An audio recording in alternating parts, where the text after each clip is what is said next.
आज सवेरे economic times से यूपीएससी इकोनॉमिक्स के नोट्स बनाते वक्त एक ऐसी रिपोर्ट पढ़ी कि मेरे होश उड़ गए। और जिस एक हस्ती को हम दुनिया में सबसे ज्यादा प्यार करते हैं ना, उससे मोहब्बत 2 गुना नहीं 4 गुना बढ़ गई। क्या है वो रिपोर्ट जिसने मेरे होश उड़ा दिए, और आपको इन्वेस्टमेंट कहाँ करना चाहिए वो बाद में बताऊंगा। कुछ दिन पहले मैं अपने वालिद के साथ था तो वो अपने दोस्तों को ज़कात के निज़ाम की एक बड़ी गहरी बात बता रहे थे। उन्होंने कहा ज़कात यानी अपनी कमाई से 2.5% निकाल कर गरीबों और जरूरतमंदों में बांटना, कम से कम 2.5%। उसका एलिजिबिलिटी क्राइटेरिया ये है कि अगर आपके पास 52.5 तोला चांदी हो या 7.5 तोला सोना हो तो गरीबों और जरूरतमंदों के घरों में 2.5% कम से कम ज़कात देनी है। बनाने वाले ने इस निज़ाम को रुपये पे नहीं बनाया, क्योंकि रुपये की वैल्यू बहुत सारे फैक्टर्स की वजह से लुढ़कते रहती है या गिरते रहती है। उसने सोने और चांदी की वैल्यू पर रखा जिसकी वैल्यू हमेशा उठते रहती है। आज सवेरे इकोनॉमिक टाइम्स की रिपोर्ट सुनकर देखिए, आपके होश उड़ जाएंगे। एक जमाना था कि 12 आउंस चांदी से 1 आउंस सोना खरीदा जा सकता था। आते आते 2004-05 में 85 आउंस चांदी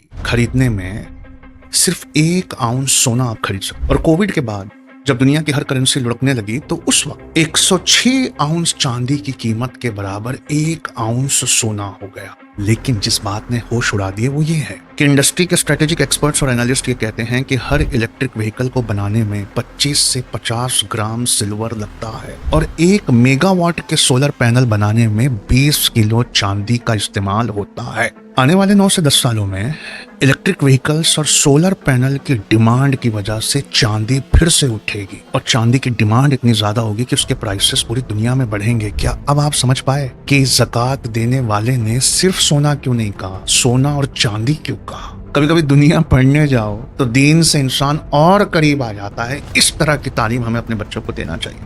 और अगर आप छोटा मोटा इन्वेस्टमेंट करना चाहते हैं ना, तो आप चांदी खरीद कर उस पर बैठ जाइए 4-5 साल। वो चांदी की वैल्यू आपको आपके इन्वेस्टमेंट में सारा लौटा